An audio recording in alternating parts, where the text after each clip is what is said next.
All right, so you want to know more about this Coolpad Mega 5M. Apparently some folks are talking about it. And we're going to take a deep dive and see if this thing is worth your time in, well, 2025. We've got this review here from RechargeMyTopup.com.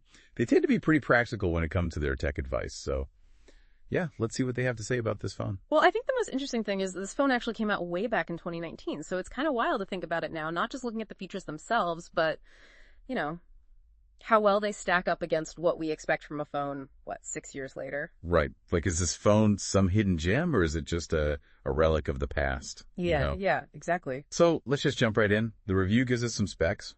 A 5-inch HD display, quad-core processor, 1 gigabyte of RAM, 16 gigabytes of storage, but at least you can expand the storage. Oh, 1 gigabyte of RAM. Yeah. Wow, flagship phones today are rocking like 12 gigabytes or more. That's quite a difference. It is. You know, try to imagine opening like 10 apps at the same time on this Coolpad. You'd probably be pulling your hair out, just waiting and waiting. Yeah. And speaking of things that might be a little outdated, the review mentions that it runs Android 8.1 Oreo, the Go edition.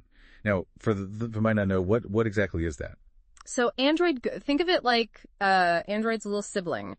It's designed to run really well on phones that don't have a lot of storage, not much power under the hood. It uses these special apps that are super streamlined. They don't take up as much space. You need less RAM for them to run smoothly. So in a way, it's actually kind of perfect for a budget phone like this Coolpad. Okay, so maybe not a deal breaker there. Now, the reviewer calls it a decent phone at an affordable price point. But of course, they said that back in 2019. So I guess the real question is, what does affordable even mean in 2025? Yeah, what was a steal back then might feel, a bit limited by today's standards, especially with all the advancements we've seen in budget phones, even in the last few years. Right. But, the review does talk about some good stuff, like how compact the phone is. Yeah. And that it has a bright display. It's kind of nice to think back to when phones weren't these giant slabs of glass and metal in your pocket. True. That smaller size, some people really appreciate being able to actually use their phone.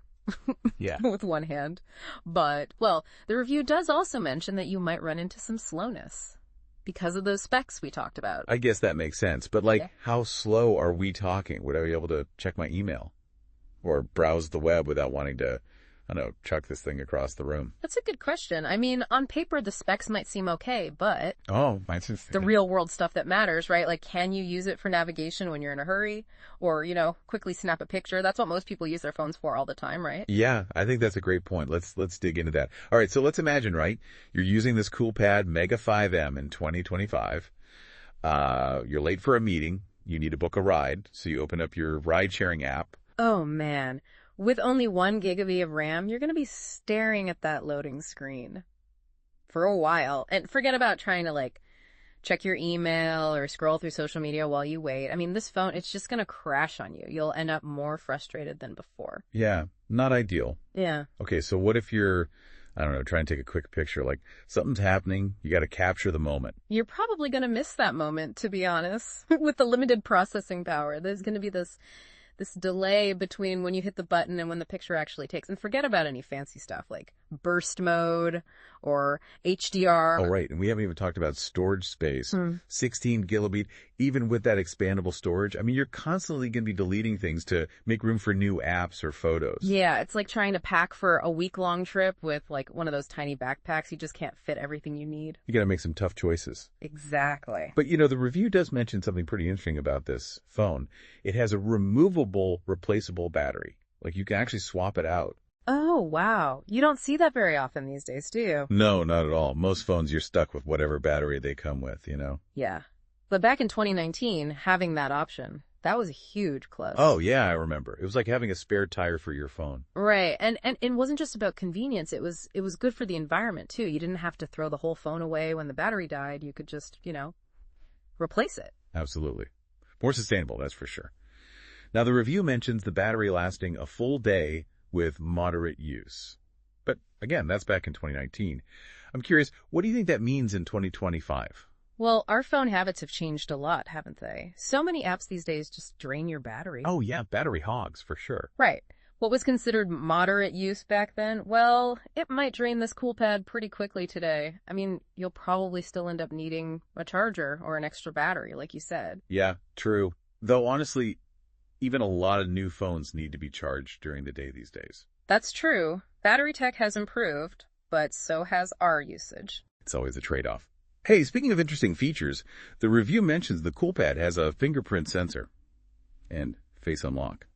Pretty surprising for a budget phone back then. Yeah, you usually only saw that on, like, the more expensive models. But you have to remember, security technology, it's always evolving. What was considered secure in 2019? Well, it might not be so foolproof today, you know? That's a good point. So, taking everything into account, would you say this phone is a hidden gem? Or just, a blast from the past? It's somewhere in between, I think. It's definitely not the most powerful phone out there. And the outdated software and the RAM, I mean, that would make it tough to use every day for most people, but there's something kind of charming about its simplicity, you know? It's like one of those vintage cars.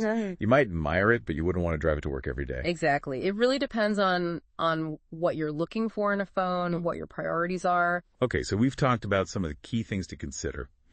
In the final part of our deep dive, we're going to break down those pros and cons even more and hopefully help you decide if this blast from the past is worth picking up in 2025. Okay, so welcome back. We've been taking a close look at this Coolpad Mega 5M. This phone that, well, kind of feels like it's stuck between two worlds, Yeah. The simple past and the demands of, well, all the tech we have today. Yeah, it's a weird one for sure. Like we've been talking about, there are definitely some good things about it and some not so good things if you're thinking about actually using it in 2025. Right.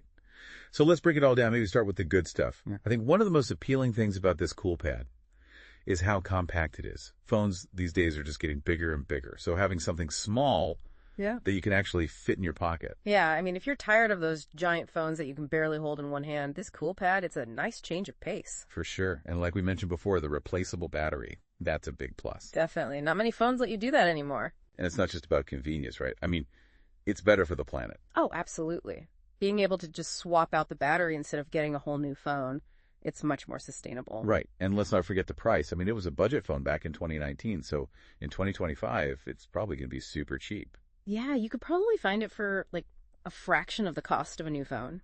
So, I mean, if you're on a tight budget, if you just want something simple, and you don't need all the bells and whistles of the latest phones, maybe this Coolpad could be a good fit. But we got to be real, right? There are some downsides here too. Oh yeah, for sure. That limited processing power, that 1 GB of RAM, I mean, that's going to be a deal breaker for a lot of people. Yeah, we talked about that lag, the slow loading times. Forget about running a bunch of apps at the same time. It's just not going to happen. And then there's the software. Android 8.1, it's ancient history at this point. You're going to be missing out on a lot of features, security updates, everything. It's like trying to use a map from 10 years ago to get around a city today. You might get where you're going, but you're probably going to miss a lot along the way. Right, and the cameras, they were okay back in 2019, but in 2025... Yeah, they're going to feel pretty basic. You're not going to be taking any amazing photos with this thing. So I guess at the end of the day, we're looking at, well, a bit of a mixed bag here with this Coolpad. It is. Some good things, some not so good things. It's a good reminder that technology changes so fast. What was amazing a few years ago is, well, not so amazing today. But it does make you think, right? Like, in our rush to always have the newest, the fastest, the best, have we lost something? Like the beauty of simplicity? Yeah, maybe. This Coolpad, it might not be a powerhouse, but it does offer something else, like freedom from all those notifications, all the pressure to upgrade, freedom from all the complexity that comes with new tech. That's a good point. So I guess if you're thinking about this Coolpad, you got to ask yourself, what do you really want from a phone? Do you need the latest and greatest? Or are you looking for something simpler, smaller, maybe a bit more mindful? It's up to you. Well, that's it for this deep dive. We'll see you next time. Until then, keep exploring, keep asking questions, and keep diving deep into this wild world of technology.